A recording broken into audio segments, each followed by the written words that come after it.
Hi, I'm Paloma Schaefer.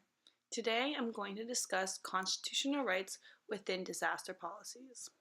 Throughout this presentation, we will analyze how the Constitution directly influences how the government implements emergency management policies and provide examples of past times that Americans' constitutional rights were violated because of a disaster. A disaster is a dangerous event that causes significant human and economic loss and demands a crisis response beyond the scope of any single agency or jurisdiction. Most people hear disaster and they think of natural disasters like hurricanes, tornadoes, or floods. But a disaster can be man-made as well and includes acts of terror. FEMA's role is to prepare and respond to all domestic disasters, both natural and man-made.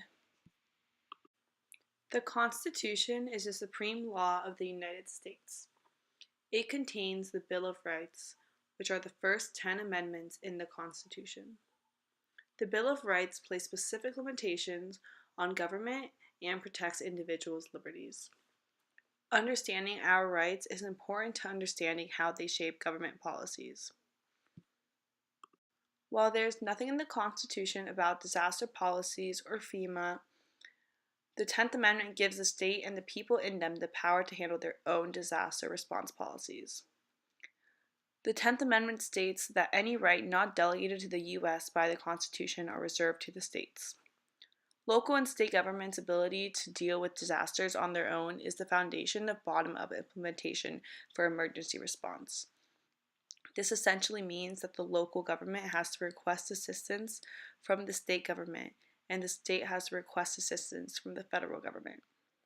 This stops higher levels of government from stepping in and taking over before they are called to do so, and sets up the roles and responsibilities for each level of government.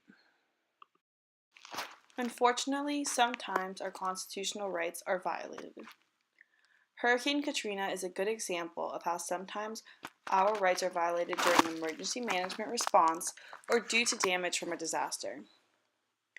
After the hurricane, the police superintendent of the city of New Orleans announced that civilians were not allowed to carry weapons such as firearms or pistols.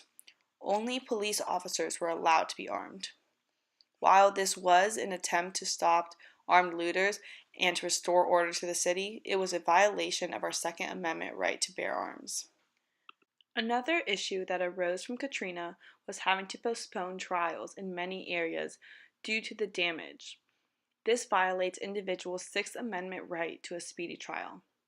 It's important that we know and understand the Constitution and our rights so we can ensure our rights are not being violated, and we can understand the government's role in disaster response. Thank you for taking the time to listen to my presentation. I hope you enjoyed it.